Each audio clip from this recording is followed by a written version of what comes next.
For time's sake, this will be slightly less extensive as originally shown and intended for the player. Personal. As O'Gorman suggests in his work, I sought to remember a primal scene of sorts from my experience with language. O'Gorman describes primal scenes as one in which you experienced intense confusion and internal conflict. One clear moment I felt this way was on my first trip outside of the United States. I remember getting off at the airport in Haiti and going through masses of people practically yelling in another language that I did not understand.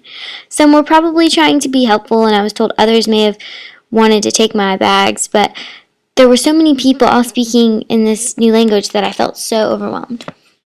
Pop cultural. I've been pretty obsessed with MTV's show Catfish recently. On the show, two hosts help people figure out if the person they have entered an online relationship with is who they say they are or just someone catfishing a false identity. It's interesting to see how people use language and images to fool others, and it's also interesting to see why people pretend to be another person. For most, it gives them something they couldn't achieve in our world. Historical.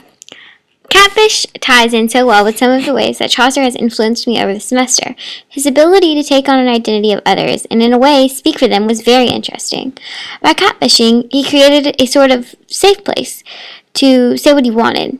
For instance, he tells the audience that the miller can't be believed or trusted, but gives him such a grinding or exposing tale full of truth about those misusing their textual authorities. Educational. In a linguistics course I took over the summer, I began to see just how complex language really could be. I remember a section on disorders involving language.